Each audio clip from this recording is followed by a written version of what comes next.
దేవునికి స్తోత్రం. ఆయన యొక్క ప్రేమ ద్వారా ఆకర్షింపబడి ఆయన సన్నిధికి వచ్చిన మీ అందరికీ యేసుక్రీస్తు నామములో వందనాలు.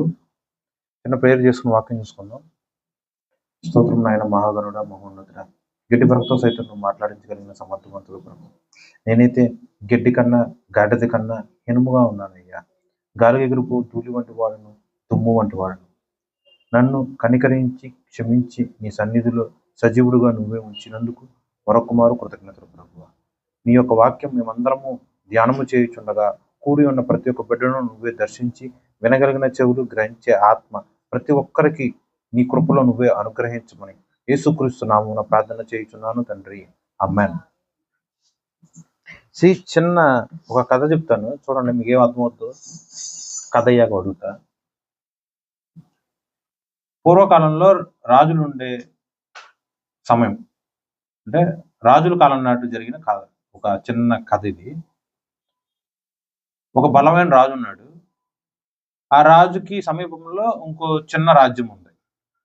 ఆ చిన్న రాజ్యం దేనికి బాగా ఫేమస్ అంటే గొర్రెలు మేకలు బాగా బాగా ఉంటాయి అన్నమాట ఆ యొక్క రాజ్యంలో. ఈ పెద్ద రాజ్యంలో ఉన్న గొర్రెల కన్నా మేకల కన్నా కూడా ఆ చిన్న రాజ్యంలో ఉన్న గొర్రెలు మేకలు చాలా పెద్దవి, అంటే పెద్ద సంఖ్యలో ఉంటవి, చాలా బలంగాను ఆరోగ్యంగాను ఉంటాయి అన్నమాట, అంటే సమృద్ధికరంగా ఉంటాయి. ఇప్పుడు పెద్ద రాజ్యంలో ఉన్నవాడు మహారాజు ఏం చెప్తాడంటే, చిన్న రాజ్యం దండెత్తి వస్తాను, మీరు నాకు లోపడిపోండి అని అంటే, చిన్న రాజ్యం కదా పాపం భయపడిపోయి సరెండర్ అయిపోతారు.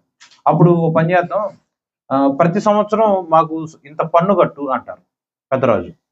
సరే పన్ను ఏంటి సార్ అంటే, ఇంత డబ్బు కావాలి, ఇంత ఐశ్వర్యం కావాలి అంటే, పన్ను అంటే ట్యాక్స్.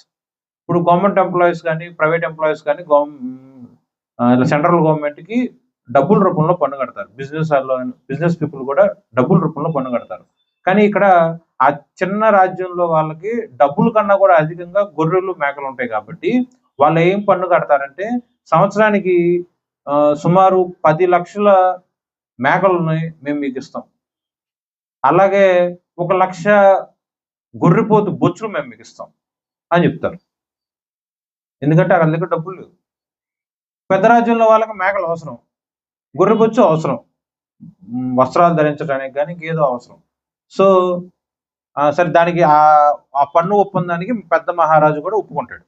సమయం గడుస్తూ ఉంటది, అంటే సంవత్సరాల తరబడి సంవత్సరాలు గడుస్తూ ఉంటాయి. ప్రతి సంవత్సరం కూడా ఈ యొక్క చిన్న రాజు ఎలా అయితే వాగ్దానం చేశాడో, నేను ఇంత లక్షల మేకలను నేను నీకు ఇస్తానని ఎలా అయితే చెప్పాడో దానికి తగిన విధంగానే ఇస్తాను, మేకలను ఇస్తానన్నాడు, గొర్రెపోతు యొక్క బొజ్జులను కూడా ఇస్తానే ఉన్నాడు. కొద్ది సంవత్సరాల తర్వాత పెద్ద మహారాజు అనుకోని విధంగా హఠాత్తుగా చచ్చిపోతాడు.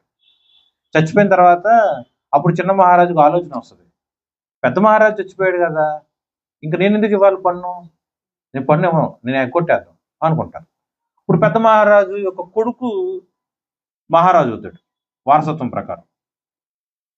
అతను యవనస్తుడు, అంటే అతనికి తెలుసు గడిచిన సంవత్సరంలో ఈ యొక్క చిన్న రాజు అంటే పక్కన ఉన్న సామంత రాజు మాకు ఇలా పన్ను కడుతున్నారు, మా నాన్నగారు చనిపోయినప్పటి నుంచి వాళ్ళు నాకు పన్ను కట్టట్లేదు కదా అని చెప్పి కోపం వస్తుంది. అంటే ఏంటి, తండ్రికి ఇచ్చిన మర్యాద కొడుకుగా ఉన్న నాకు నువ్వు ఇవ్వవా, అంటే నేను మా నాన్న అంటే బలవంతుడు, నేను బలహీనుడు అంటే నీకు అభిప్రాయమా, మా నాన్న అంటే నీకు భయం ఉంది, నేనంటే నీకు భయం లేదని అర్థమా, సంథింగ్ ఇలాంటివి వస్తాయి కదా, కంపారిజన్స్ చేసుకుంటారు. ఇక కోపం రగిలిపోద్ది, ఎందుకంటే నేను మహారాజు హోదాలో ఉన్నా సరే నాకు అతను పన్ను కట్టట్లేదు. ఎన్నోసార్లు వర్తమానాలు ఉబ్బుతారు, పన్ను కట్టు అంటే ఇక నీకు కట్టనంటే కట్టనని చెప్పి ఎదిరించి మాట్లాడతాము, ధిక్కరించి మాట్లాడతాం చేస్తూ ఉంటాడు. ఇంకా కోపం కట్టెలు తెంచేసుకొని ఇంకా అలా కాదు, మన దగ్గర సైన్యం ఉంది కదా, సైన్యంతో దండెత్తేద్దాం, అతని మీద చిన్న రాజ్యంగా ఉన్న యొక్క సామంత దేశం మీద దండెత్తి వాళ్ళని ఓడించేసి రాజ్యం మొత్తం కైవసం చేసుకుందాం, ఇక పన్ను కర్మ, రాజ్యం మొత్తం కైవసం చేసుకుంటే అన్ని మేకలు అన్ని గొర్రెలు మనకే వచ్చేస్తాయి కదా అని చెప్పేసి రాజు ప్లాన్ చేస్తాడు, మంచి ఉపాయం చూస్తాడు. ఇతను అప్పుడే వచ్చిన మహారాజు, అంటే తండ్రి చచ్చిపోయిన తర్వాత అప్పుడే పట్టాభిషేకం చేయబడిన ఒక మహారాజు. అతనికి యుద్ధం సంబంధించిన ఉపాయములు కానీ ఆలోచనలు కానీ చెప్పడానికి అంత ఎక్స్పీరియన్స్ రాలే అతనికి యుద్ధం మీద చేయటానికి. అప్పుడు ఏమనుకుంటాడంటే, మా నాన్నగారికి ఒక బెస్ట్ ఫ్రెండ్ ఉన్నాడు కదా, ఆ బెస్ట్ ఫ్రెండ్ కూడా పక్కన రాజ్యాన్ని పరిపాలిస్తున్న మహారాజు. ఓ పని చేద్దాం, ఆ మహారాజును ఒక మాట అడుగుదాం, సలహా అడుగుదాం. ఇటు ఫ్రెండ్సే కదా, మా డాడీ అను ఆ రాజు ఫ్రెండే కదా, సో అడుగుదాం ఏమంటాడు చూద్దాం అని చెప్పి వేరే పెద్ద దేశంలో ఉన్న మహారాజుకి కబురు పంపుతాడు. సార్ నేను ఇట్లా పర్సనల్గా కలవాలి ఏంటి మరి అంటే ఆయన రమ్మంటారు. నేను ఇలా పన్ను ఎగ్గొట్టాడు ఆ చిన్న రాజు, నేను వెళ్ళి యుద్ధం చేద్దాం అనుకుంటున్నాను అంటారు. సరే హెల్ప్ చేస్తామని అడుగుతాడు. అప్పుడు పెద్ద దేశంలో ఉన్న పెద్ద మహారాజు కూడా నా రాజ్యం నీదే, నీ రాజ్యం నాది, నా గొర్రెలు నా గుర్రాలు నా రౌతులు మొత్తం నాయి, నా దగ్గర ఏమున్నాయి కడిగి మొత్తం నీకే, సో ఏం భయపడకు, నీకు యుద్ధానికి నేను సహాయం చేస్తా, పద వెళ్దాం అంటారు. మరి వాటి మీద మరి యుద్ధం చేయాలి కాబట్టి ఎలా వెళ్తే యుద్ధం చేయగలం అని అడుగుతాడు. అప్పుడు అంటాడు ఇలా స్ట్రైట్ ఫార్వర్డ్గా వెళ్తేనేమో అంటే ముక్కుసూటిగా వెళ్ళిపోతే అతను ముందుగానే మనం వస్తున్నామని చెప్పి పసిగట్టి అతనుకున్న సైన్యం మొత్తం ఎదురుగా మోహరించి మనల్ని ఎదుర్కొనటానికి వాడికి ఆస్కారం ఉంటుంది. మనం ముఖద్వారం గుండా వెళ్లకుండా వెనక ద్వారం గుండా వెళ్దాం. అర్థమైందా మీకు? ఎవరన్నా సరే మన మీద యుద్ధానికి వచ్చారనుకోండి, లేదా ఇంటికి ఎవరైనా వస్తున్నారనుకోండి, మెయిన్ డోర్ గుండానే వస్తారు, వెనక డోర్ గుండా నుంచి ఎవరు రారు. వెనక డోర్ నుంచి ఒకవేళ రావాలంటే ఇంటిని చుట్టూతా వెళ్ళి వెనక నుంచి వెళ్ళి రావాలి. సో అంత సామాన్యంగా ఎవరో వెనక ద్వారం కన్నా రారని అనుకుంటారు కదా, అందులోనూ రాజులు కాబట్టి. సో ఈ యొక్క చిన్న దేశంగా ఉన్న యొక్క రాజు ముందు మోహరించి వీళ్ళు తెలివిగా ఏం చేస్తారంటే చుట్టూతో తిరిగి వెళ్తారు. ఇలా వెళ్తానికి ఒక రోజు పట్టింది అనుకోండి, చుట్టూతో తిరిగి వెళ్తానికి 7 రోజులు పట్టింది. 7 రోజుల పాటు ప్రయాణం అయి వెళ్తారు. 7 రోజుల పాటు ప్రయాణం వెళ్ళిన తర్వాత ఆ సైన్యంలో కావాల్సిన ఆహారము అయిపోతుంది, కావాల్సిన దాహము, కావాల్సిన నీరు ఏముండదు. పైపెచ్చు చుట్టూ తిరిగి వెళ్తానికంటే అడవి వస్తుంది మధ్యలో. మళ్ళీ అడవి గుండా వెళ్ళాలంటే అడవిలో ఉన్న వాళ్ళని కూడా పర్మిషన్ తీసుకోవాలిగా, అంటే అడవి జాతి మనుషులు కూడా పర్మిషన్ తీసుకోవాలిగా. వాళ్ళని కూడా అడుగుతారు, మేము ఇలా యుద్ధానికి వెళ్తున్నాం, పైగా పక్క పక్కన వాళ్ళే కాబట్టి వాళ్ళకి వీళ్ళకి పరిచయం ఉంది కాబట్టి వాళ్ళు కూడా నీకు సహాయం చేస్తా పదా అంటారు. సో పన్ను కట్టే లేకపోతే పన్ను ఎగ్గొట్టే ఆ యొక్క చిన్న దేశం మీద పెద్ద మహారాజు, అతనికి సావాసం చేసే ఇంకా పెద్ద మహారాజు, అడవి గుండా వెళ్తానికి అడవి మార్గంలో ఉన్న అడవి జాతి మహారాజు, మొత్తం 3 రాజ్యాలు కలిపి ఆ చిన్న దేశం మీద యుద్ధానికి వెళ్తాడు. ఈ మార్గంలో తినడానికి తిండి లేక, తాగడానికి నీరు లేక సైన్యం మొత్తం అష్ట కష్టాలు పడతా ఉంటాయి. ఆ సమయంలో వారిలో వాళ్ళు చచ్చిపోయే పరిస్థితి వస్తుంది. చూడండి, లక్షల్లో ఉన్న సైన్యానికి తినటానికి తిండి లేదు, తాగటానికి దాహం లేదు. మరి ఎలా ఉంటా? పైగా ఏంటి, 7 రోజుల పాటు కంటిన్యూగా నడుచుకుంటూనే వెళ్ళారు. యుద్ధం అంటే మామూలు విషయం కాదు కదా. వాళ్ళు వేసుకునే ఆ యొక్క యుద్ధోపకరణములు ఎంతో బరువు ఉంటది. మామూలుగా నడుచుకుంటా వెళ్తేనే అలసిపోతాం.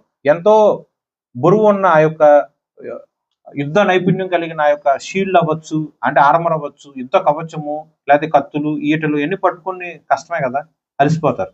ఇక మేము చచ్చిపోతున్నామేమో అన్న భయం వేసిన టైంలో వాళ్ళు ఆ 3 రాజ్యాల్లో ఉన్న పెద్ద మహారాజు అంటాడు, ఇలా అయితే కష్టం కానీ ఓ పని చేద్దాం, మన దగ్గర ఎవరన్నా ప్రార్థనా పరుడు ఉన్నాడా కనుక్కో అంటారు. అంటే అప్పుడు రెండో రాజు ఏమంటాడంటే ఉన్నాడు, అతను ఉన్నాడులే అని చెబుతారు. ఇష్టం లేకుండా చెబుతారు. ఓ పని చేద్దాం, మనం వెళ్ళిపోయి ఆ ప్రార్థనా పరుడి దగ్గరికి వెళ్ళిపోయి ఈ విషయంలో దేవుడు మనకని వర్తమానం చెప్తాడేమో కనుక్కుందాం పదా అని వెళ్తారు. అప్పుడు ఆ ప్రార్థనా పరుడి దగ్గరికి వెళ్ళంగానే ఆ ప్రార్థనా పరుడు మంచి వర్తమానం చెప్తాడు. ఆ వర్తమానం వినటానికి చాలా ఎఫెక్ట్గా ఉంటుంది. అర్థమైందా మీకు? ఒక సమస్య గుండా వెళ్తూ ఉన్నప్పుడు ఆ సమస్యకి ఎటువంటి పరిష్కారం దేవుడి ద్వారా మనకు వస్తుంది అని ఒక ప్రవక్తని ఆ 3 రాజులు అప్రోచ్ అయ్యారు. అప్రోచ్ అయిన వెంటనే ఆ ప్రవక్త ప్రార్థన చేసి ఒక వర్తమానం చెప్తారు, అంటే ఒక సొల్యూషన్ చెప్తారు, సమస్యకి పరిష్కారం చెప్తారు. ఆ పరిష్కారం ఎంతో వింతగా ఉంటది. ఆ పరిష్కారం చేయటానికి ఆ 3 రాజులు వాళ్ళు కూడా పెద్దగా ఇష్టపడరు, కానీ అల్టిమేట్ గా అదే చేస్తారు, పని చేస్తారు. ఆ పరిష్కారం గుండానే వాళ్ళు వెళ్తారు, వాళ్ళకి మొత్తానికి అయితే విజయం వస్తుంది. ఓకేనా? ఇంతవరకు మీకు అర్థమైందండి? ఇదంతా కూడా అర్థం అవడానికి ఇలా ఏదో ఉపమానంగా చెప్పా. వాస్తవానికి ఇప్పుడు చెప్పింది మొత్తం కూడా 2వ రాజులు 3వ అధ్యాయంలో రాసి ఉంటుంది. 2వ రాజులు 3వ అధ్యాయం. ఆ గొర్రెలు మేకలు ఉన్న రాజ్యం ఏంటంటే మోయాబు దేశం. ఓకే, మోయాబు దేశం పన్ను ఎగ్గొట్టిన తర్వాత వాళ్ళ మీద పన్ను వసూలు చేయడానికి వచ్చే రాజు ఎవడంటే ఇజ్రాయెల్ రాజు. ఇజ్రాయెల్ రాజు ఎవరు అంటే ఆహాబు యొక్క 2వ కొడుకు. ఆహాబు చచ్చిపోయాడు. ఆహాబు యొక్క పెద్ద కొడుకు అంతఃపురం మీద నుంచి జారి నేల మీద పడినప్పుడు భయంకరమైన దెబ్బలు తగిలి అతను చచ్చిపోతాడు. ఆ తర్వాత రెండో కొడుకు పేరు 2 రాజుల్లో చూడండి, పేరు ఉంటుంది. 2 రాజులు 3వ అధ్యాయం.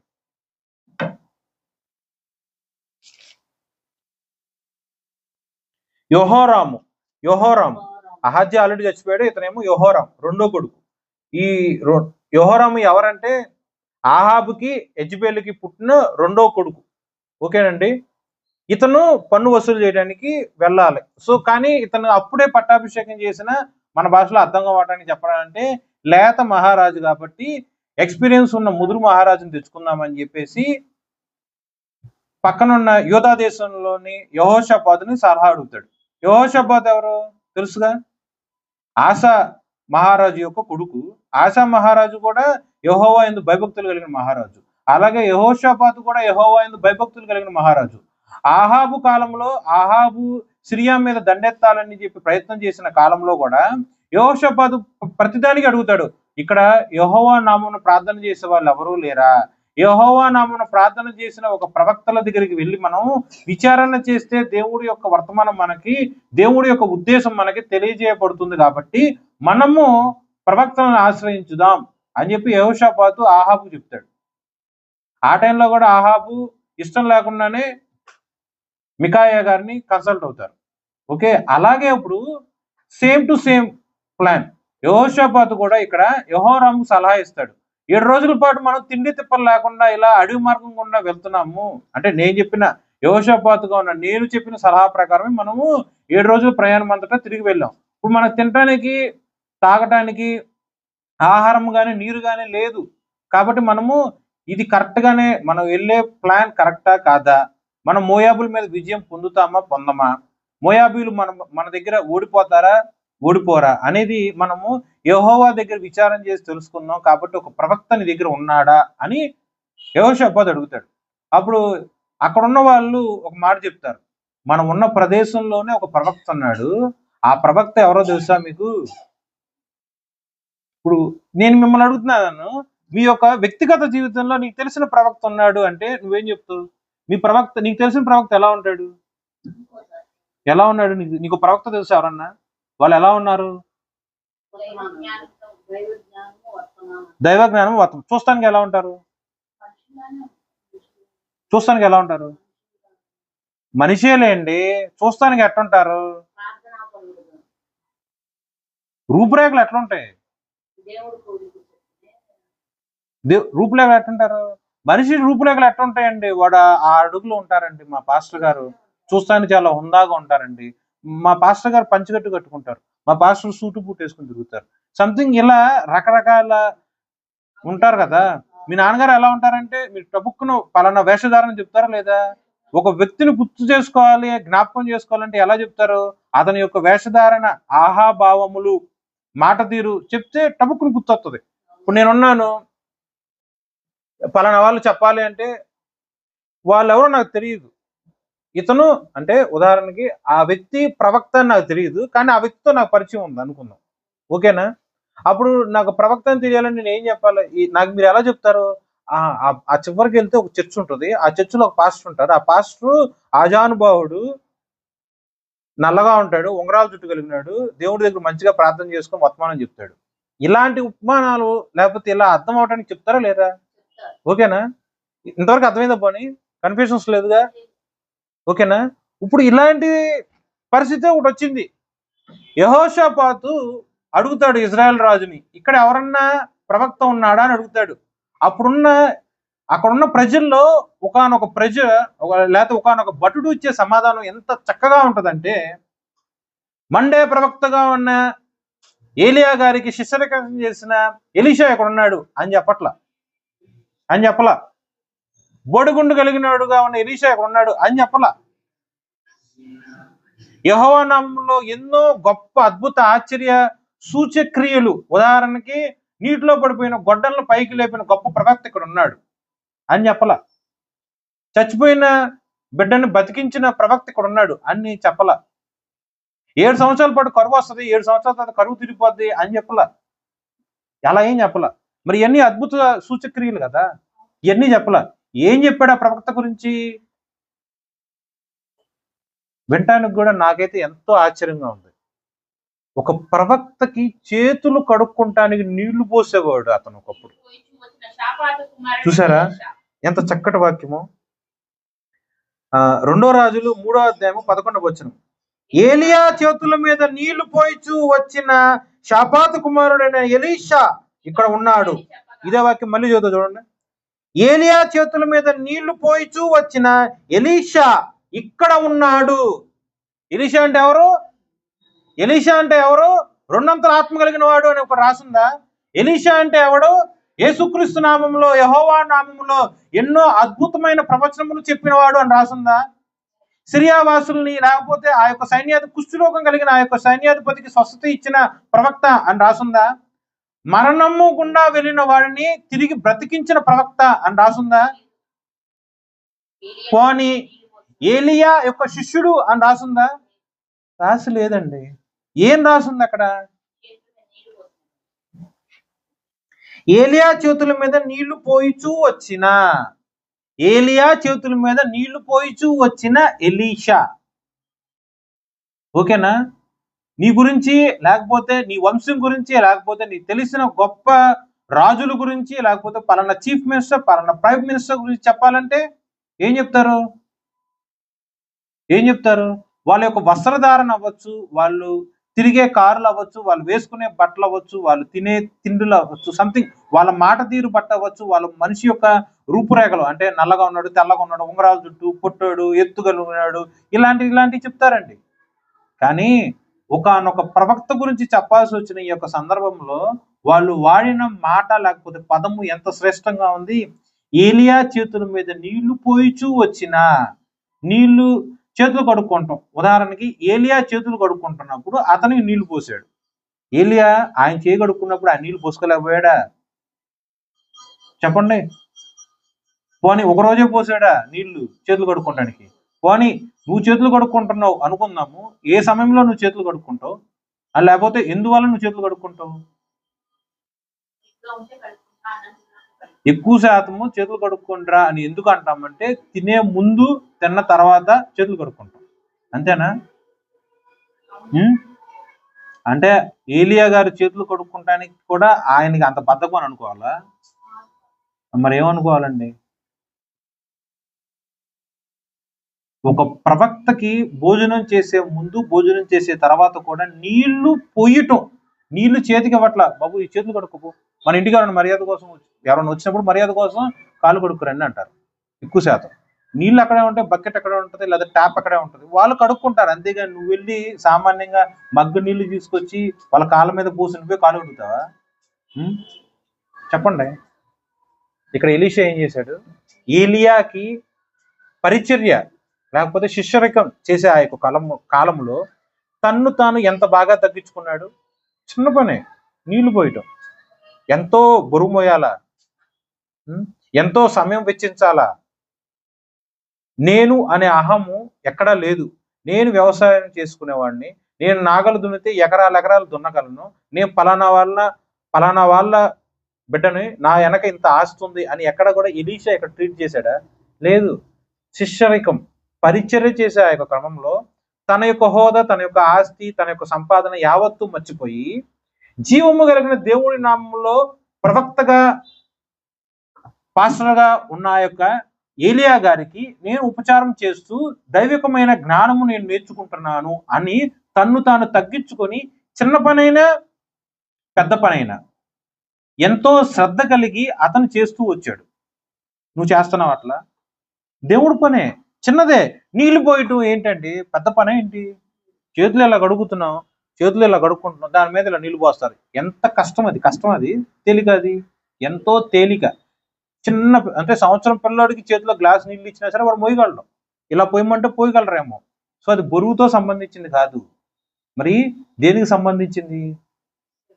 నేనెవరిని అన్న విషయం కంప్లీట్ గా మర్చిపోయి తన్ను తాను తగ్గించుకొని యేసుక్రీస్తు నామంలో లేకపోతే దేవుడి నామంలో, దేవుడి నామం కోసం నిలబడి ఎవరైతే పని చేస్తున్నారో వాళ్ళకి కావాల్సిన పరిచర్య యావత్తు కూడా చేస్తూనే ఉన్నాడు. ఎక్కడ విసుగు లేకుండా, నేనేంటి ఈ చిన్న పని చేయటం ఏంటి అనేది లేకుండా ఎంతకాలం ఈ చిన్న పని చేస్తూ పోతాం? దేవుడు నన్ను ఇంకా వృద్ధి కలుగు చేయడా? ఎంతకాలం నీళ్లు పోస్తూ కూర్చుంటా? నేను కూడా ఏలియా గారు లాగా గొప్ప ప్రవక్త అవ్వాలి కదా, ఇంకా నీళ్లు పోసుకుంటామేంది? ఈ నీళ్లు పోసే పని నేను మానేసి నేను సొంతంగా తెచ్చిపెట్టుకుంటా. ఈయన దగ్గర ఎంతకాలం శిష్యరకం చేస్తాం? నేను ఇంకో బ్రాంచ్ ఓపెన్ చేసుకుంటాం. ఇలాంటి ఆలోచనలు కూడా ఈ కాలంలో వస్తాయి కదా. అంటే చిన్నపిల్లలకు ఉన్న వాళ్ళని ఒక మెకానిక్ షాప్ లో పెడితే వాళ్ళు అక్కడ పని నేర్చుకుని జీవితాంతం అక్కడే మెకానిక్ గా ఉంటారా? ఇంకో కొత్త షాప్ పెట్టుకుంటారా లేదా? వడ్రంగి కింద ఒక చిన్నపిల్లని పంపిస్తే వాడు యవనస్తుని పంపిస్తే వాడు వడ్రంగి విద్య నేర్చుకుని సొంతంగా మళ్ళీ ఇంకో షాప్ పెట్టుకుంటారు. ఇది కదా సామాన్యంగా జరిగే క్రియ. ఇక్కడ ఎలీషా అలాగే చేశాడా? ఆ చర్చిలో ఉండి ఆ చర్చి దగ్గర నుంచి వచ్చిన జనాల్ని తను అట్రాక్ట్ చేసి ఇంకో బ్రాంచ్ ఓపెన్ చేయడం అలాంటివి ఏం చేశారా? సో ఇక్కడ మీరు చేయాల్సింది, లేకపోతే మీకు అర్థం అవ్వాల్సింది ఏంటంటే, ఒకనొక ప్రవక్తకి ఉన్న గుర్తింపు ఏంటి? ఒక ప్రవక్త చేయగడుక్కుంటున్నప్పుడు ఆ చేతి మీద నీళ్లు పోసాడే ఆ ఒక్క చిన్న పనిని అతని యొక్క గుర్తింపుగా మార్చబడి ఉన్నది. అంటే తగ్గింపుతోనము, తను తాను దేవుడి యొక్క పని కోసము సమర్పించుకునే తత్వం, ఇవన్నీ కూడా అతనికి గుర్తింపు. అతను చేసిన ఎక్కడ కూడా అద్భుత ఆశ్చర్య సూచక్రియలు కూడా ఎక్కడ గుర్తింపుగా రాయలే. ఒక ప్రవక్త చేతుల మీద నీళ్లు పోయటం అనేది ఎంత గొప్ప గుర్తింపుగా ఇక్కడ ఉందో నువ్వు సామాన్యంగా ఆలోచించుకో. ఓకేనా? తర్వాత ఇలా ఎలీషా గారు ఇలా ఉన్నారని చెప్పి ఆ భటుడు చెప్పంగానే, పదండి మనం వెళ్ళి ఎలీషాని కన్సల్ట్ అవుదాం అని చెప్పి యెహోషాపాతు చెప్తాడు. సో ఎలీషా అక్కడే ఉన్నాడు కాబట్టి ఎలీషా దగ్గరికి ముగ్గురు రాజులు వెళ్ళారు. ముగ్గురు రాజులు ఎవరంటే, ఇజ్రాయెల్ రాజు, యెహోషాపాతు అంటే యూదా రాజు, మూడోవాడు ఎవడంటే ఏంటండి ఆ అడవి, ఏదోము అడవి యొక్క మహారాజు. మొత్తం 3 రాజులు వెళ్తారు. 3 రాజులు వెళ్ళిన తర్వాత ఎలీషా దేవుని యొక్క ఆత్మ కలిగిన వాడు. సో 3 రాజులు అతను వచ్చిన తర్వాత చూస్తారు కదా ఎవరు వచ్చారు ఏంటని, లేకపోతే ఆత్మీయ నేత్రం వల్ల కూడా మనోనేత్రం వల్ల కూడా తెలుస్తుంది కదా ఎవరు వస్తున్నారు, లేకపోతే ఏంటి అవసరం అనేది తెలుస్తుంది ఆయనకి. అలా ఇజ్రాయెల్ రాజు ఫస్ట్ మాట్లాడతాడు ఎలీషాతో, బాబా ఇది అయ్యా నా పరిస్థితి, నేను మోయాబుల మీద యుద్ధానికి వెళ్ళాలా వద్దా అని అడుగుతాడు. ఎంత చూడండి మీరు వాక్యంలో ఉంటుంది, 13వ వచనం, 2వ రాజులు 3వ అధ్యాయము 13వ వచనం. ఇశ్రాయేలు రాజును చూసి నాతో నీకు నిమిత్తమేమి, నీ తల్లిదండ్రులు ఉంచుకొనిన ప్రవక్తల యొద్దకు పొమ్మని చెప్పాను. అలాగనవద్దు, మోయాబీయుల చేతికి అప్పగింపవలెనని యెహోవా రాజులమైన మా ముగ్గురిని పిలిచినని ఇశ్రాయేలు రాజు అతనితో అయినప్పుడు. చాలండి చూడండి, ఎలీషా ఒకే ఒక ప్రవక్త. ఆ ప్రవక్త దగ్గరికి 3 రాజులు వచ్చారు. ఆ 3 రాజులు ఎవరంటే, ఇజ్రాయెల్ రాజుగా ఉన్న యెహోరాము, అలాగే యూదా రాజుగా ఉన్న యెహోషాపాతు, ఇంకో రాజు ఏదోము రాజు. మొత్తం 3 వచ్చారు కదా. 3 వచ్చిన తర్వాత ఆ 3లో ఇజ్రాయెల్ రాజు మాట్లాడుతున్నాడు, బాబు మేము ఇలా యుద్ధానికి వెళ్తున్నాము, మోయాబుల మీద యుద్ధానికి వెళ్ళమంటావా వద్దంటావా అని అడుగుతాడు. అడగంగానే మహారాజు నా దగ్గరికి వచ్చాడు కదా, బాబా మహారాజు గారు మీరు నా దగ్గరికి వచ్చారేంటి, ఇదిగోండి రండి కూర్చోండి అని చెప్పి సకల విధమైన మర్యాద చేశాడా? మహారాజుని ధిక్కరిస్తే ఏమవుతుంది, శిరశ్ఛేదం జరుగుతుంది ఆ రోజుల్లో. వాడిని దానికి భయపడి సరెండర్ అయిపోయాడు ప్రవక్త. అలా ఏం చేయలే. ఏం చేశాడు ప్రవక్తగా ఉన్న ఎలీషా గారు, నా దగ్గరికి ఎందుకు వచ్చావు? నీ తల్లిదండ్రులు పెంచి పోషిస్తున్నారు కదా అన్య ప్రవక్తలను, వాళ్ళ దగ్గరికి వెళ్ళి వాళ్ళని అడుగు, నన్ను ఎందుకు అడుగుతున్నావు అని చెప్పి అన్నాడు. అలాగనొద్దు అని చెప్పి ఈ యొక్క ఇజ్రాయెల్ రాజు బతిమలాడుకుంటూ ఉన్నాడు. సో మీరు అర్థం చేసుకోండి, చూడండి, ఆహాబు యెజెబెలుకి పుట్టిన ఈ యొక్క 2వ కొడుకుగా ఉన్న యెహోరాము 2 ఆత్మ కలిగిన ఎలీషా దగ్గరికి వెళ్ళినప్పుడు ఒక వర్తమానం అడుగుతున్నాడు యెహోరాము, మేము మోయాబుల దేశం మీద యుద్ధానికి వెళ్ళాలా వద్దా, మాకు విజయం వస్తుందా రాదా అని వర్తమానం అడిగినప్పుడు, అంతకుముందు నువ్వు ఎప్పుడు ప్రార్థన చేయలేదుగా, అంతకుముందు ఎప్పుడు కూడా నువ్వు దేవుని యొక్క సన్నిధికి రాలేదుగా, నువ్వు చేసే పని ఏంటి? అన్య దేవతలను పూజించే, అశ్షూరు దేవతలను పూజించే దేవతా స్తంభములను పెట్టి దహన బలులను, నైవేద్య బలులను, ధూపములను అర్పించే విగ్రహారాధన నువ్వు చేస్తూ వచ్చావు కదా, వాళ్ళని నువ్వు అడుగు. నువ్వు ఇన్నాళ్ళు ఎవరికైతే ప్రార్థన చేస్తున్నావో, ఇన్నాళ్ళు నువ్వు ఎవరినైతే అర్థిస్తున్నావో వాళ్ళనే నువ్వు అడుగు. ఇజ్రాయెల్ దేవుడైన యెహోవా జీవము తోడు, యూదా రాజైన యెహోషాపాతును నేను గౌరవము చెయ్యని ఎడల నిన్ను చూచుటకైనను లక్ష్య పెట్టుటకైనను ఒప్పుకోపోదును. అర్థమైందండి ఇంతవరకు? ఒప్పుకోపోదును. తర్వాత 15వ వచనం, నా యొద్దకు వీణ వాయించగల ఒకని తీసుకొని రమ్ము. వాద్యుడు ఒకడు వచ్చి వాయించుచుండగా. చూడండి, వర్తమానం కోసం ముగ్గురు రాజులు ఒక ప్రవక్త దగ్గరికి వచ్చారు. ఇప్పుడు మొదటి రాజును చూసినప్పుడు ఎలీషా గారికి కోపం రగులుకుపోయి, నా దగ్గరికి నువ్వు ఎందుకు వచ్చావు, వెళ్ళిపో, ఇన్నాళ్ళు నువ్వు ఎవరినైతే పూజించావు వాళ్ళనే కన్సల్ట్ అవ్వు, ఈ తల్లిదండ్రులు ఎటువంటి విగ్రహారాధన చేశారు, ఎటువంటి పనులు చేశారో, ఎటువంటి ప్రవక్తలను పెంచి పోషించారో వాళ్ళని అడుగు, వాళ్ళే వర్తమానం చెప్తారు. ఇప్పుడు కావాల్సి వచ్చాడు నీకు దేవుడు అని చెప్పి గద్దింపుగా కోపముగా మాట్లాడారు. కానీ వెంటనే తను నియంత్రించుకొని ఇంకో మాట కూడా అన్నాడు. యెహోవా యందు భయభక్తులు కలిగి ఉన్న యెహోషాపాతుతో నువ్వు వచ్చి ఉన్నావు కాబట్టే నీ మొహం చూడటానికైనా నీతో మాట్లాడటానికైనా నీ యందు నేను లక్ష్యం కలిగి ఉన్నాను తప్ప నువ్వు యెహోషాపాతుతో రాకుండా ఉన్నట్లయితే కనుక నిన్ను వెనువెంటనే పంపించేసేవాడిని అని అన్నారు. కానీ ఇక్కడ యెహోషాపాతు అడిగాడుగా వర్తమానం. ఇక్కడ అప్పుడు ఏమడుగుతాడు, అప్పుడు ఎలీషా గారు ఏం చెప్తారంటే, వీణ వాయించగలిగిన వాడిని ఒక దగ్గర తీసుకురండి అని చెప్పి అంటారు. వీణ వాయించిన తర్వాత అప్పుడు యెహోవా యొక్క హస్తము బలముగా ఎలీషా మీదకి వస్తుంది. ఆ ప్రకారముగా ఎలీషా గారు వర్తమానం చెప్తారు. ఓకేనండి. ఇప్పుడు నా ప్రశ్న చూడండి, వీణ వాయించేవాడు అక్కడ రావాల్సిన అవసరం ఏంటి? వాయిద్యం వీణ వాద్యము అవసరమా, అవసరం లేదు అక్కడ. అంటే వీణ వాయించేవాడు రావాల్సిన అవసరం ఎందుకు అక్కడ? అసలు ఎలీషా గారు వీణ వాయించేవాడిని ఎందుకు పిలిచాడు?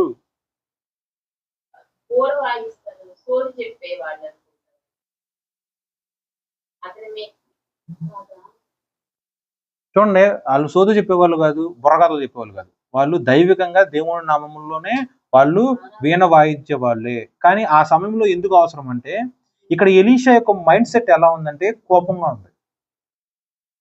ఇజ్రాయెల్ రాజుతో ఏం మాట్లాడాడు? కోపంగా మాట్లాడాడు. చూడండి, ఆ వాక్యం కోపం ఉంటుంది ఆ వాక్యంలో. ఇప్పుడు నీ దగ్గరికి వచ్చి ఎవరన్నా నన్ను పని అడుగుతున్నారు, లేదా సాయం అడుగుతున్నారు, నాతో నీకేం పని అయ్యా, ఓ ఎక్కడి నుంచి అని అన్నారు అనుకుందాం ఉదాహరణకి. అంటే నువ్వు ప్రేమతో అన్నట్టు కోపంతో అన్నట్టు? ఇక్కడ చూడండి, నాతో నీకేం పని, నాతో నీకు నిమిత్తమేమి, క్వశ్చన్ మార్క్, ప్రశ్న. ఆ ప్రశ్న ఒక ప్రవక్త ఒక మహారాజుతో అన్నాడంటే శాంతియుతంగా, లేకపోతే సమాధానకరంగా, లేకపోతే ప్రేమగా, లేకపోతే సరదాగా, లేకపోతే ఫ్రెండ్షిప్ బుద్ధి మాట్లాడుకుంటున్నారా? కాదండి, ప్రవక్తకి వచ్చిన కోపంతో కూడిన మాట అది. నాతో నీకేం పని, నాతో నీకు నిమిత్తమేమి, నాతో నీకు నిమిత్తమేమి, నీ తల్లిదండ్రులు ఉంచుకున్న ప్రవక్తల యుద్ధకు పొమ్ముని చెప్పెను. ఓకే, నాతో నీకేం పని. సో ఒక ప్రవక్తకి కోపం వచ్చినప్పుడు ఆ యొక్క కోపం చల్లారాలన్నా, ఒక ప్రవక్త లేకపోతే ఒక విశ్వాసి లేకపోతే ఒక పాస్టర్ లేకపోతే క్రీస్తుని ఎరుగున్న ఒక సామాన్యుడు వాడి యొక్క మైండ్ సెట్ డిస్టర్బ్ అయింది అనుకోండి, వాడు నార్మల్ పర్సన్ అవ్వాలంటే దానికి దేవుడి యొక్క స్తుతి ఆరాధన మాత్రమే వైద్యం.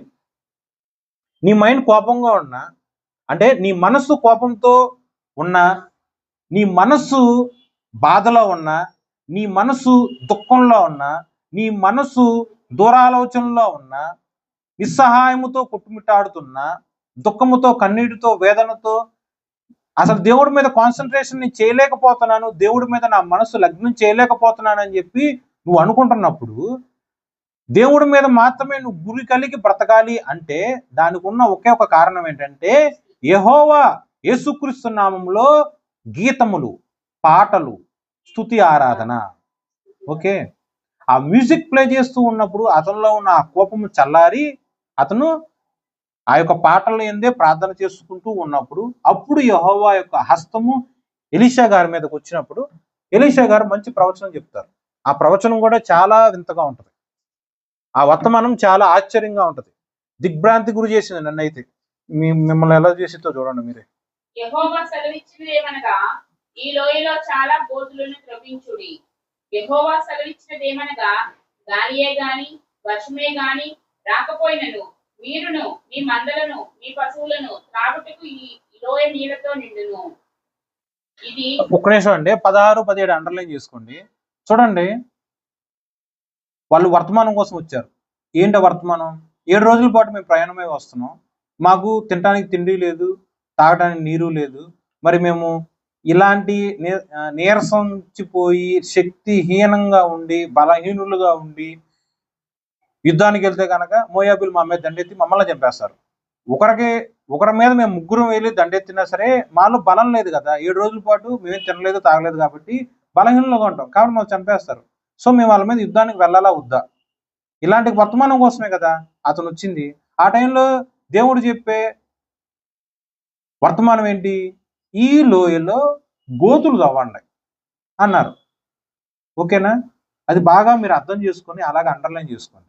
అలాగే నెక్స్ట్ వచనంలోనే దేవుడు కంటిన్యూషన్ గా ఇంకో పని కూడా చెప్తారు. గాలి రాదంట, వర్షం రాదంట, మరి గోతుల్లో నీళ్ళు ఎలా వచ్చినాయండి? చూడండి, చాలా బాగా ఆలోచించండి మీరు. ఒక మనిషి మైండ్ సెట్ ని ప్లెజెంట్ అంటే నీలో కోపం చల్లార్చాలనుకో, మృదువైన మాట. నీ యొక్క దైవికమైన ఆత్మ కోపాగ్నితో రగులిపోతూ ఉన్నప్పుడు నువ్వు తిరిగి దేవుడి యొక్క సన్నిధిలో చక్కగా నిమ్మలంగా ఉండాలంటే దేవుడి నామంలో కీర్తనలు అవసరం అని చెప్పి ఎలీషా గారు ఇక్కడ చక్కగా ఉపమానం చెప్పారు. అలాగే ఒకానొక గుంటల్లో నీళ్లు ఎలా వస్తాయి, అలాగే గాలి వల్ల నీరు వస్తుంది అని చెప్పేసి ఇక్కడ ఆల్రెడీ ఒక టెక్నాలజీ దేవుడు చూపించేశారు ముందుగా.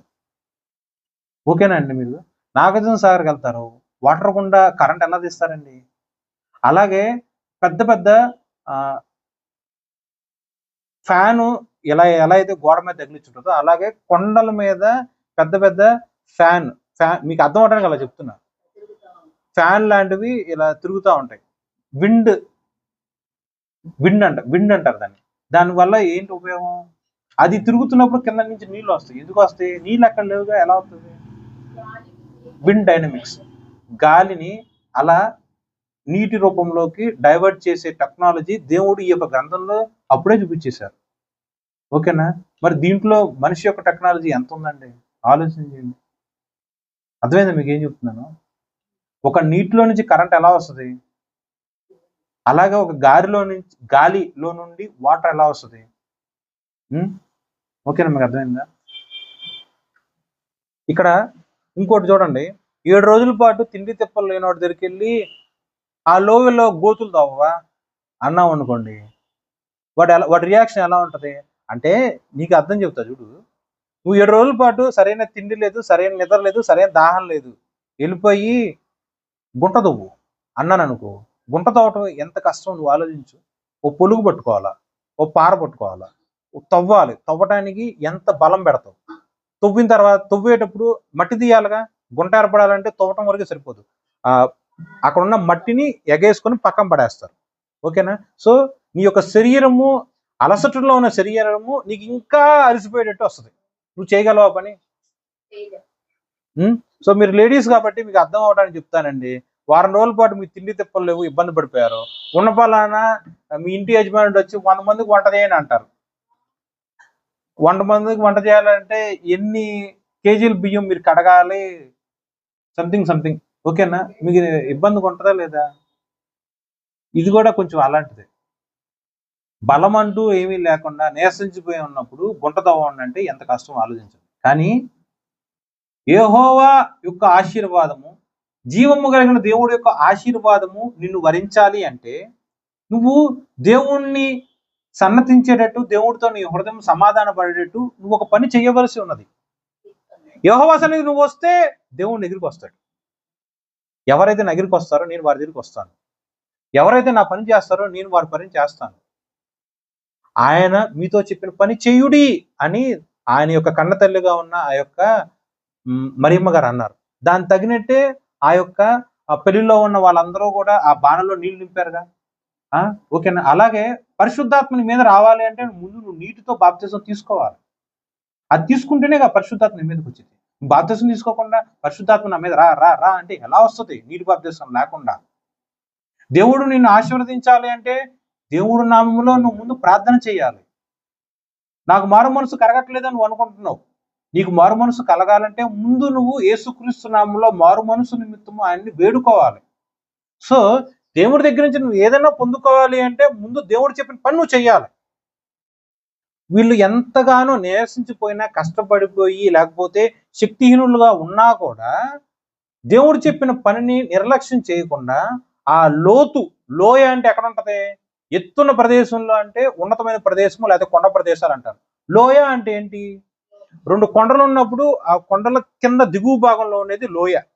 ఓకే, అంటే దిగువ భాగం, కింద భాగంలోకి వెళ్ళి తవ్వాలి. తవ్వటానికి శరీరం ఎంతగానో శ్రమ పడాలి. కానీ వాళ్ళ దగ్గర తిండి లేదు, దాహం లేదు. వాటిలో నిస్సత్తుగా ఉన్నవాడు ఎంతవరకు గుంటలు తవ్వగలడు?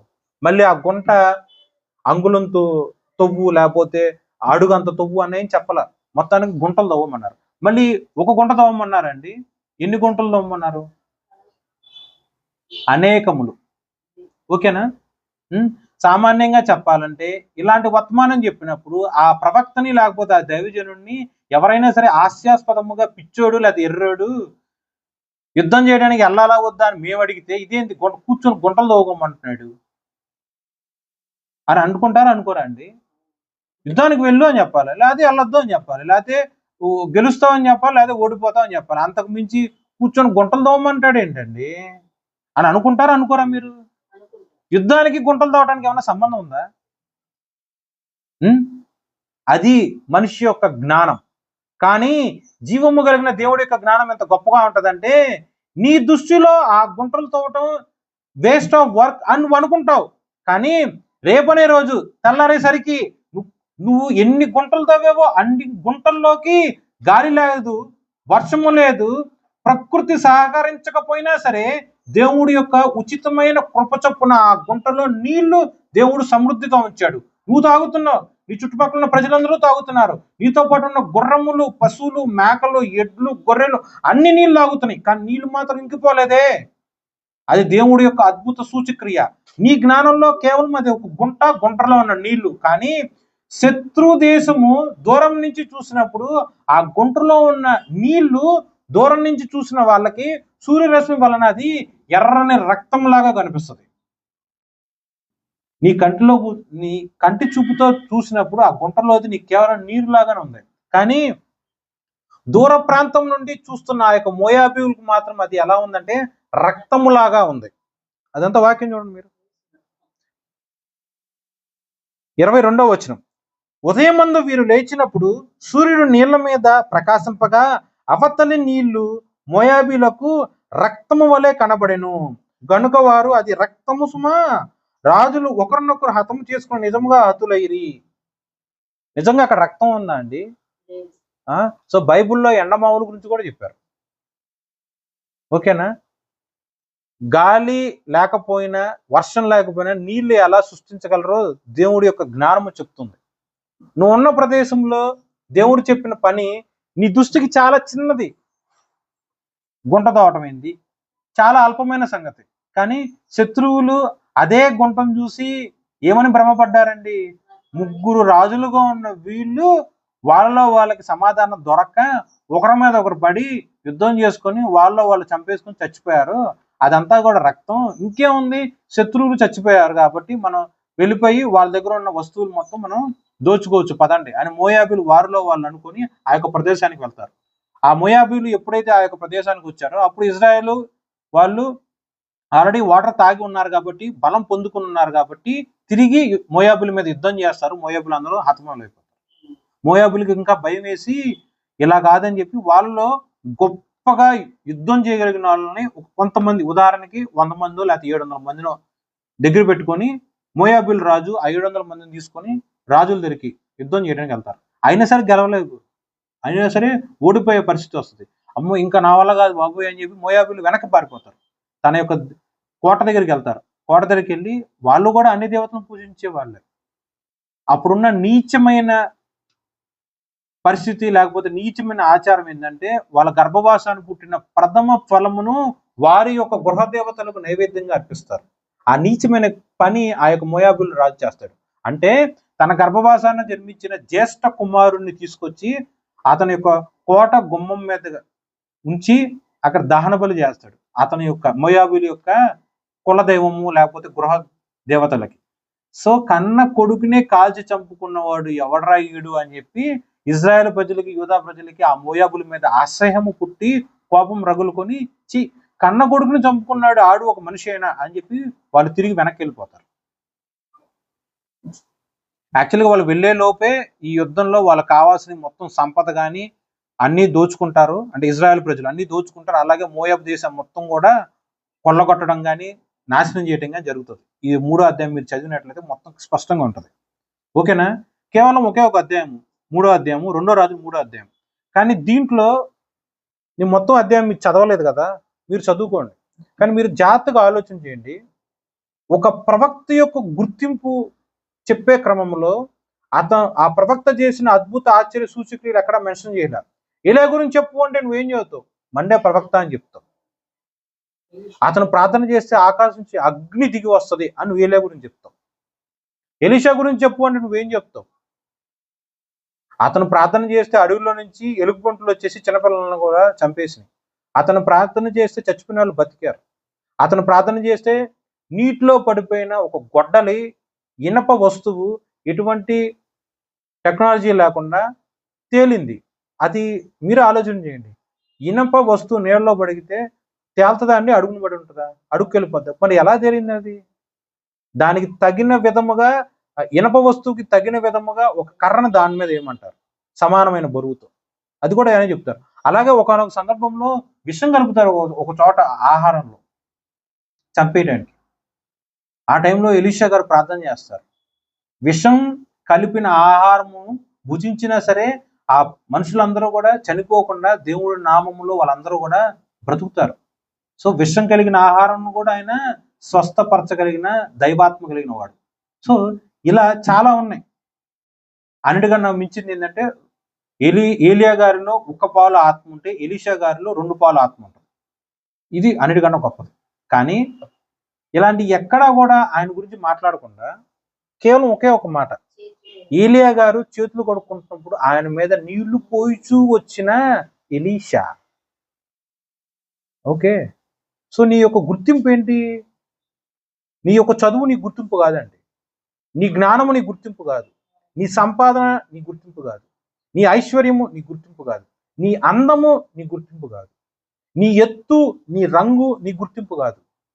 దేవుని యొక్క సన్నిధిలో నువ్వు ఏ పని చేశావో అదే నీ గుర్తింపు. జకర్యా 4:10. జకర్యా 4వ అధ్యాయము 10. కార్యములు అల్పములై ఉన్న కాలమును తృణీకరించిన వాడు ఎవడు? చూడండి, లోకస్తుల దృష్టిలో చేతుల మీద అన్నం తినేటప్పుడు, అన్నం తిన్న తర్వాత, భోజనం చేసే ముందు, భోజనం చేసిన తర్వాత చేతికి నీళ్లు కడుక్కుంటాం అనేది చాలా అల్పమైన సంగతి. అనగా లోకస్తులు కానీ, ధనికులు కానీ, అన్యులు కానీ ఇలా ఈ పని ఇది అంటే నేను చేతులకి నీళ్ళు అందించేవాడిని, గిన్నె అందించేవాడిని అంటే అది చాలా పనోడు చేసే పని కదా అని, పాలేరు చేసే పని కదా, పని మనుషులు చేసే పనులు కదా అని ఎక్కిరించేటట్టు, లేకపోతే వాళ్ళ దృష్టిలో అంత అల్పమైన చిన్న సంగతి అండి. కానీ దేవుని దృష్టిలో అదే గొప్పది. మనుషులు నీ యొక్క ఆత్మీయ స్థితిని చూసి, నువ్వు దేవుని యొక్క సన్నిధిలో నువ్వు చేసే చిన్న పనిని చూసి మనుషులు నవ్వుతూ ఉంటారేమో, హేళన చేస్తూ ఉంటారేమో, అవమానపరుస్తూ ఉంటారేమో, కించపరుస్తూ ఉంటారేమో, అలా అవహేళనగా మాట్లాడుతూ ఉంటారేమో. కానీ దేవుడే నీ పక్షమున మాట్లాడుతున్నాడు. మనుషుల దృష్టిలో అది అల్పమైన సంగతి ఏమో, కానీ కార్యములు అల్పమై ఉన్నది అని చెప్పినాడెవడో దేవుని యొక్క దృష్టిలో నిన్ను అధికముగా హెచ్చించగలిగిన వాడు. సో దేవుడు నీకు ఏ పని చెప్పాడో ఆ పని చిన్నదైనా సరే సిగ్గు పడకుండా, సిగ్గు లేకుండా చెయ్యండి.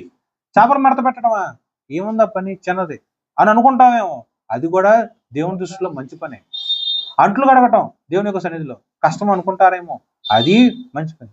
ఆ తిన్న ఇస్తరాకులను ఎత్తివేయటం, అది కూడా కొంతమంది అవమానకరంగా లేకపోతే చిన్న చూపు మాట్లాడతారేమో. ఇవన్నీ కూడా దేవుడికి ఎంతో ఇష్టం.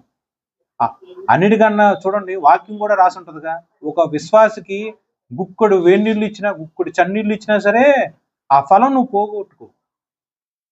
అంటే చూడండి, డబ్బు ఉన్నాడైనా డబ్బు లేనాడైనా సరే మంచిగా లోటానికి ఎవడు వెనుకాడ్డు. అంటే నీ దగ్గర పెట్టడానికి బువ్వ లేకపోయినా మంచినీళ్ళైనా ఉంటాయిగా, భూమిలో నుంచి వచ్చేయగా, ఫ్రీగానేగా, పంపులో పట్టుకునే, ట్యాప్లో పట్టుకునేగా. అంటే నువ్వు తిండి పెట్టడానికి స్తోమత లేకపోయినా సరే, ఓ విశ్వాసి, నీ ఇంటికి వచ్చిన ఒక దైవజనుడికి ఇప్పుడు మంచినీళ్ళు ఇచ్చినా సరే నువ్వు ఆ ఫలం పోగొట్టుకోవు అని దేవుడు నీ గురించి మాట్లాడుతున్నాడు. నాకేం లేదయ్యా, పెట్టడానికి నా దగ్గర ఏముందయ్యా అని ఫీల్ అవ్వాల్సిన అవసరం లేదు. ఏమీ లేకపోయినా మంచినీళ్ళు చాలు, దేవుడు సంతోషిస్తాడు. దైవజనుడు సంతోషించడం లేదో తర్వాత విషయం, కానీ దేవుడు అయితే సంతోషిస్తూనే ఉన్నాడు. సో ఇక్కడ ఈ ఎలీషా గారి యొక్క గుర్తింపు ఏంటంటే, ఏలియా గారికి చేసిన పరిచర్య ఆయన గుర్తింపు. ఏలియా గారు బట్టలు ఉతికారు, ఏలియా గారికి వంట చేశారు, ఏలియా గారికి పక్క వేశారు, శుభ్రం చేశారు, అంటుల్లో తోమారు, స్నానానికి నీళ్లు పెట్టారు, చేతులు కడుక్కోవడానికి నీళ్ళు ఇచ్చారు, ప్రతిదీ చేశారు. మీరు అనొచ్చు, ఇదంతా బైబిల్లో ఉందా నువ్వు అనొచ్చు, కానీ ఆ వాక్యానికి అర్థం అదే అండి. ప్రతి పని ఆయన చేశాడు. ఓకేనా? ప్రతి పని ఆయన చేశారు. ఉపచారం చేశారు. అది మీరు బాగా గుర్తుపెట్టుకోవాలి. అలాగే ఒక వర్తమానం కోసం వచ్చినప్పుడు వర్తమానం చెప్పే ఆ క్రమంలో ఎదుటివాడు వలన, వాడి యొక్క మాట తీరు వలన, వాడి యొక్క ప్రవర్తన వలన, వాడి యొక్క క్రియల వలన మనకు కలిగిన దైవాత్మ ఏమన్నా డిస్టర్బ్ అయినట్లు ప్రార్థన రావట్లా. వాడిని చూసావు, వాడు ఒకప్పుడు నాతో మాట్లాడిన మాట, ఒకప్పుడు నాతో ప్రవర్తించిన తీరు, ఒకప్పుడు నన్ను దూషించిన ఆ యొక్క మాటలు, ఒకప్పుడు నన్ను బూతులు అన్ని గుర్తొచ్చి నేను ప్రార్థన చేయలేకపోతున్నాను అని చెప్పి నువ్వేమైనా అనుకుంటున్నావేమో.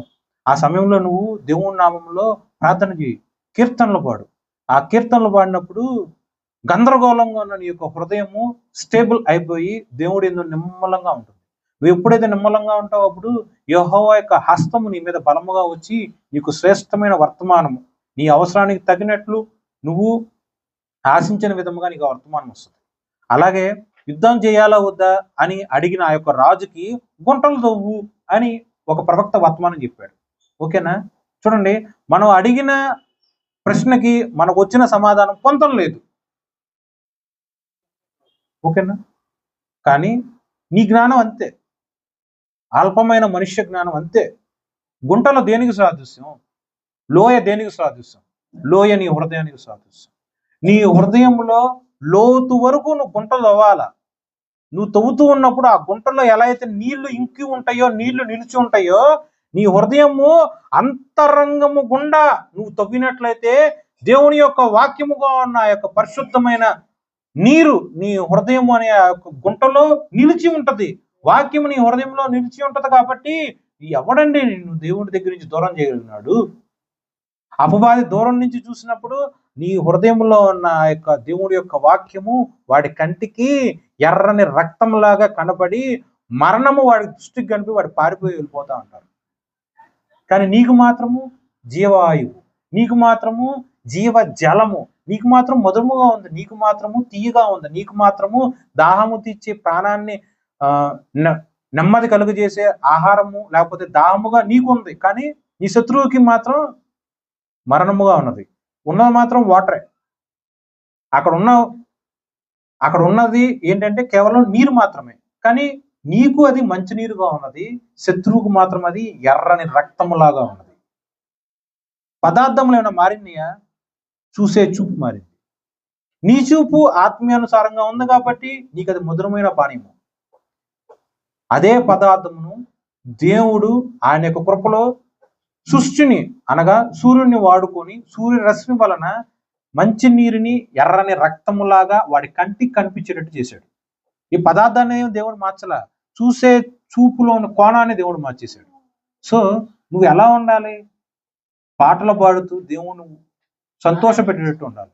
కీర్తనలు పాడుతూ నీ హృదయం నిమ్మలంగా పెట్టుకో. కీర్తనలు పాడుతూ సమాధానకరంగా నువ్వు ఉండు. కీర్తనలు పాడుతూ దేవుణ్ణి ఎప్పుడు స్తుతిస్తూ ఉండు. ఎదుటోడు వలన నీ యొక్క ఆత్మీయ స్థితి గలిబిలా అవ్వకూడదు. పోనీ మనుషులం కదా, అవుతుంది అనుకున్నాం, కానీ నాకు అయిందండి. కొంతమంది వల్ల నా యొక్క విశ్వాస జీవితం అవ్వచ్చు, నా యొక్క ఆత్మీయ స్థితి అవ్వచ్చు, కొన్ని సందర్భాల్లో గడిచిపోయిన ఆ యొక్క కష్టకాలం గుర్తు తెచ్చుకున్నప్పుడు గలిబిలు అవుద్ది. నవ్వు వల్ల దుఃఖం అయిపోద్ది, ప్రశాంతత వల్ల కోపం వచ్చేస్తుంది. అప్పుడు ఏం చేయాలి?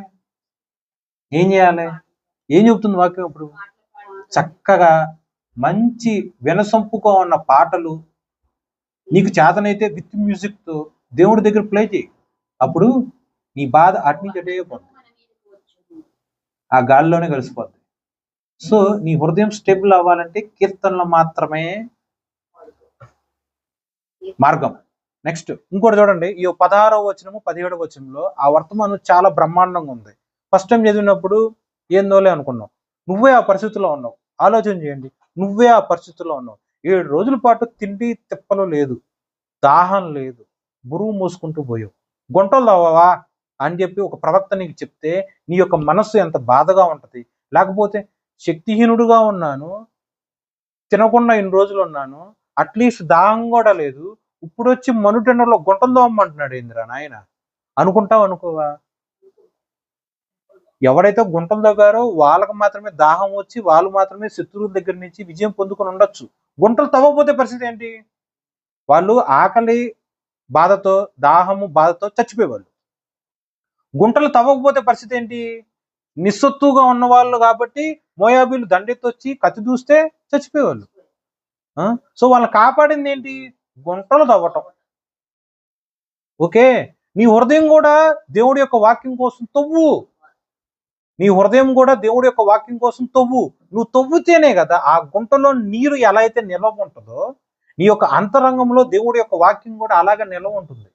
నీ యొక్క వాక్యము నీ యొక్క ఆలోచనలోనో నీ యొక్క హృదయంలో నిల్వ పెట్టుకోకుండా ఉన్నట్లయితే నువ్వు ఎప్పుడు ధైర్యంగా ఉండగలవు, ఎప్పుడు నీ యొక్క ఆకలి తీర్చుకోగలవు, ఎప్పుడు నీ యొక్క దాహం తీర్చుకోగలవు, ఎప్పుడు నీ యొక్క శత్రువుని నువ్వు ఎదిరించగలవు.